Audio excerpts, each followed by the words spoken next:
So let's get right into the project. I did not take this one apart. I painted it right where it is. All I did was give it a starter base or primer of Liaquitex matte finish, and that helped the paint stick and made it easy for dry brushing. I'll let you watch the rest of this clip and I'll be right back.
So as you probably noticed, we're going to start off with the tanks that are on the back of Bane. And of course, I've already primered it, and I'm using a Vallejo Silver to just give it a dry brush, bring out some of that texture. And as you can tell, I've already done the work. I'm just now showing you how it's done. And of course, you can see the actual finished product in the background. And I have a second figure, which is what I'm using for an example. Now we're going back in with the Rub and Buff Silver, and we're only adding highlights to specific portions of that tank. Now this is over the silver that we've already painted. We want it to look worn. We want it to look used. On top of that, I wanted to make it look like it's actually leaking some of that venom fluid at these seams where the hoses connect. And I wanted to make it look like it's been dripping for a while.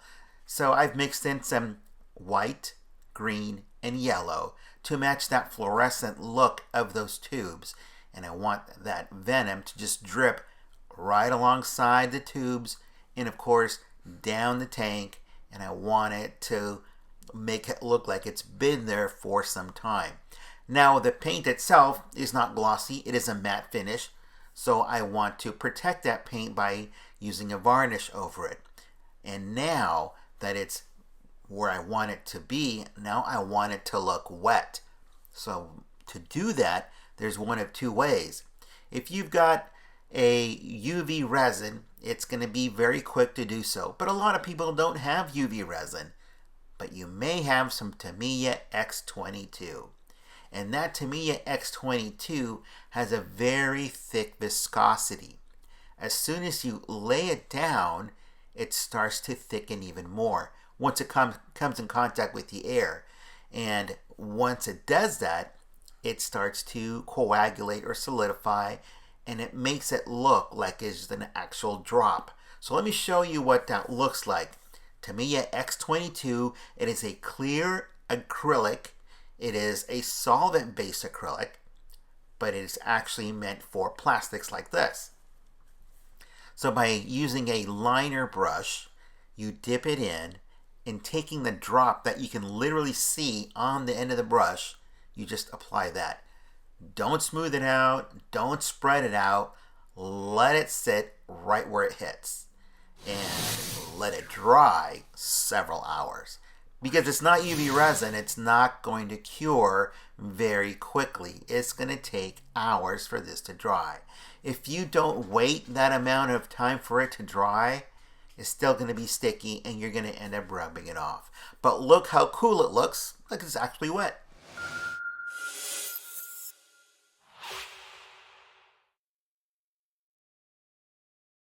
Now this is a commissioned piece that was sent in to be worked on, and as you can tell, it's already been completed. But let me show you one of the steps that I took to get that belt looking a little bit more metallic. And this is the rub and buff. You apply it either with a Q-tip or I should say cotton swab or whatever applicator you have that has a soft end to not mar the surface. It just applies very thinly and you can give it that metallic look. Obviously, I've covered the areas that I don't want to paint with it with my blue tape. Once it's dry, then you want to seal it. Because it's a metallic finish, I want to seal it with a high gloss acrylic paint. In this case, a Tamiya X22. Now, for the eyes and the belt, I want to use a Tamiya X27. And that one is a transparent red. For it to work, you need silver underneath to be the actual base of that red to be reflective and to show that it looks like it's actual transparent lens. Now, if you go onto the black that's on the eyes, you'll have to repaint that black. But if you go on the black with the transparent red, not a problem. The black will still show through. Tamiya X27 is an acrylic paint, just like the 22, but this is red. It is translucent, so it will show whatever is underneath it. If you lay it on really thick, then it's obviously going to become more and more opaque. But in this case, take a look at how the red will react now that the silver is dry. It will look like it's an actual lens in the mask. Again, because this is the Tamiya X27, just like the X22, you will have to wait a long period of time for this to dry. You can speed up the process with a hair dryer, but it's just best to let it sit and let it dry for at least 2 to 3 hours. You will be able to touch it after a few minutes, but depending on your humidity or room temperature, it may still be sticky and you will probably leave fingerprints all over it. The best thing to do is to just leave it alone, let it dry, come back to it later.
So let's talk about the boots, and I'm glad I have two different figures here, actually two figures of the same thing, to show you two different things.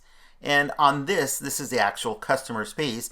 It's already painted, it's ready to go. This is mine. And I'm going to use graphite powder. And I'm going to use this to show you the difference between the graphite powder and then the painted surface. And many times getting black to look reflective is difficult and to look distinguishable from other black surfaces. Well, I'm only going to work on the boots and just take a look at how it picks up the light and makes the supposed leather look like leather. It looks that much more believable without having to use any extra paint. And this only takes a few minutes.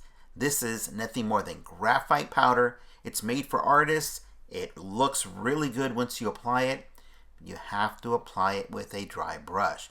You've got to use a liner underneath to catch all of that dust because it will make a mess. It will stain whatever it touches. So just make sure you clean your hands once you're done and you seal your work so that you don't rub off that graphite onto other surfaces. Now, this is the finished product with the graphite. Picks up detail amazingly. Now let's compare it to the painted surface. Really hard to tell because it looks pretty much the same. However, the one on the right took me over an hour to do. and the one on the left took me just 5 minutes. Big difference.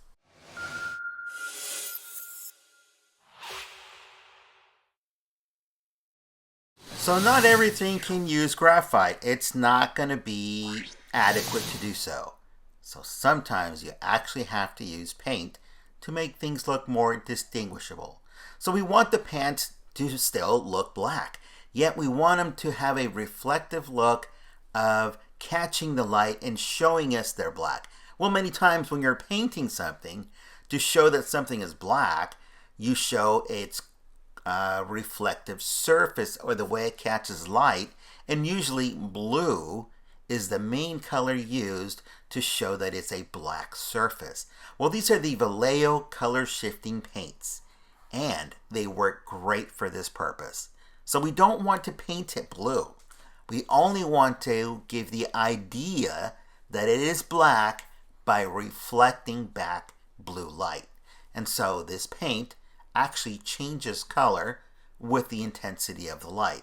The brighter the light or stronger the light in one direction will show you the color of that paint.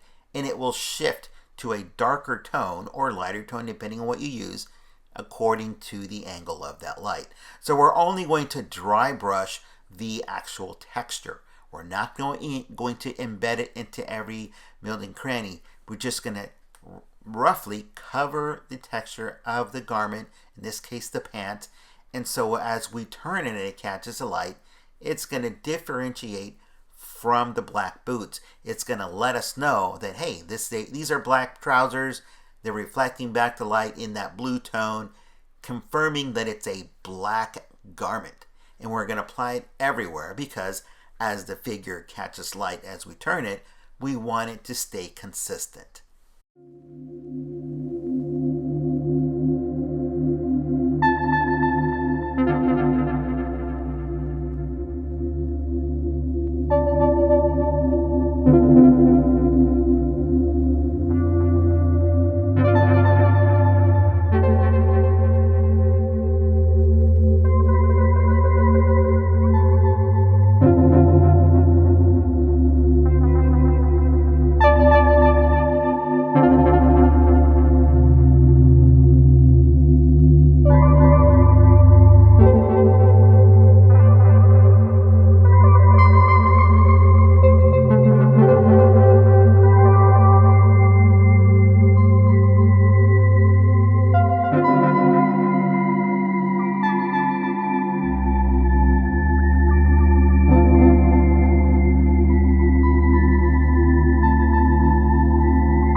Now let's talk about the green veins and the skin tone.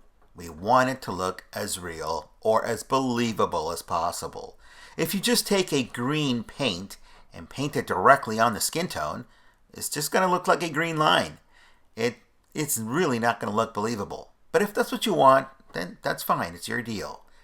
I prefer it to look like it's more of a realistic approach. I want it to look like it's coming through the skin. Now, as you've noticed already in the beginning, I've already covered this with the Liaquitex matte finish varnish. That provides a tooth for this paint to grab.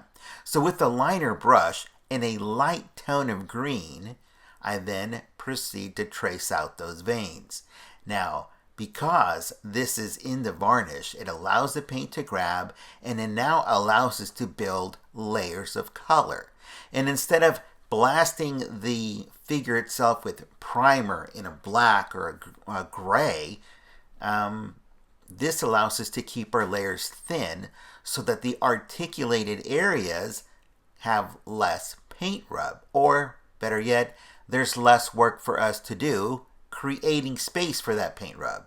So if you paint it too thick, you're gonna have to sand it down before you ever do this to get that paint or to keep the paint from rubbing. But because we have thin layers and washes that we're going to be working with, it allows us to not worry so much about that. So after you outline all of the veins in a light green, Then we'll start the washes. And the first one is going to be, guess what? A green wash. Let me show you. So now we're going to go into actually adding a wash of green over the actual veins we've just painted green. And before doing that, we cover our work with the matte finish varnish one more time. Now the best thing to do is to break it up into little quadrants. So we're only going to work on the shoulder area for now. And with the same green that you painted the veins, using the same brush, all you're going to do is stipple it over those painted green areas. You want to spread that green into the rest of the skin tone to make it look like it's actually irritated, to make it look like there's actual fluid underneath those, the skin texture, the skin tissue, and it's blending into it. Now you're going to clean out your brush, and now you're going to feather out the green that you painted on there. Again, you want it to look as best as possible realistic, that green is actually a translucent into the skin tone. It's going to look that much better. Now we're building layers, so it's going to take a while to do this. I'm showing you a camera that's been sped up here, but it's going to take you, well, depending on your skill level, could take you an hour per section. So it's going to take some patience. Now we're going with a second layer, and this is the orange, and it's going to be for showing the muscle tone or structure in the shadow areas. So we're going back over some of those green areas to show that there's actual skin on top of that venom. And yes, we will be brushing over some of those veins, but again, this is all about building the layers of paint that goes over that texture. If you build too many layers of paint, yes, eventually you will have that paint rub. So you want to keep these washes of paint as thin as possible, only to color change the color or paint that's underneath it. You don't want to apply it so thick that you erase the other color, because then you've added too much paint.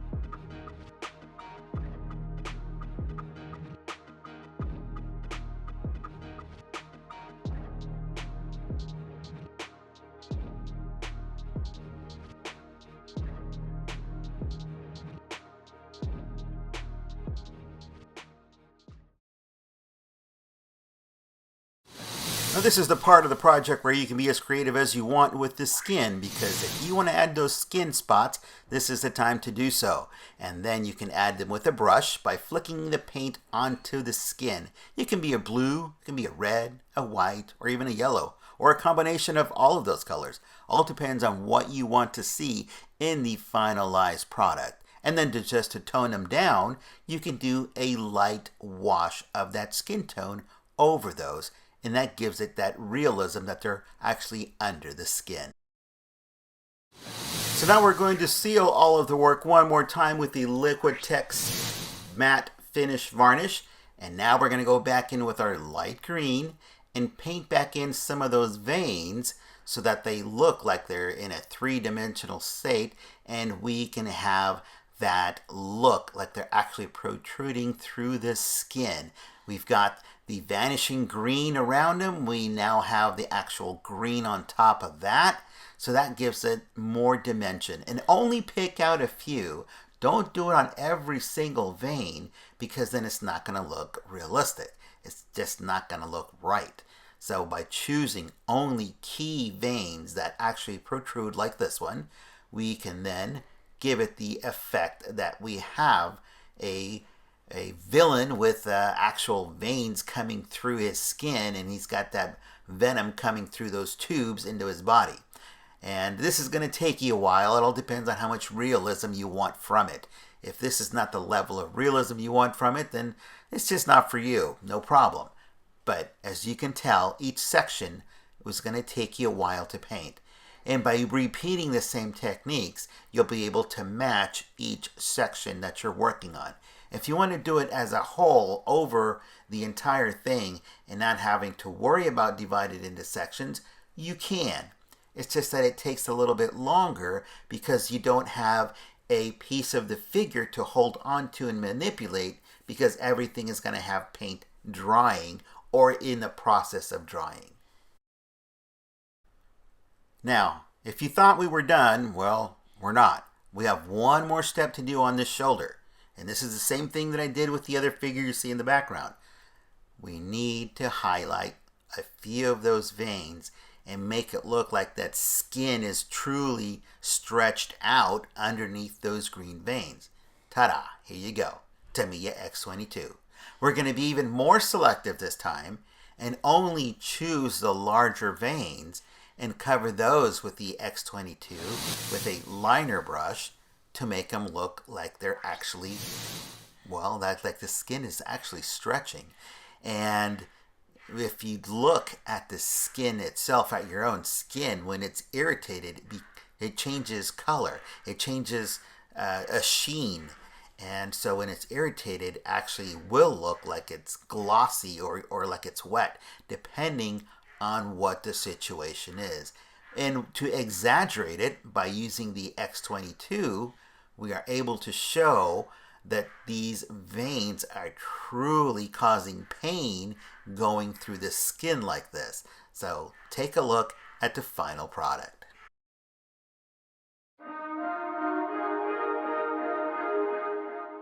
So I hope that this video was helpful to you, that you learned something today. This was totally different from the other Bane figure that I've worked on.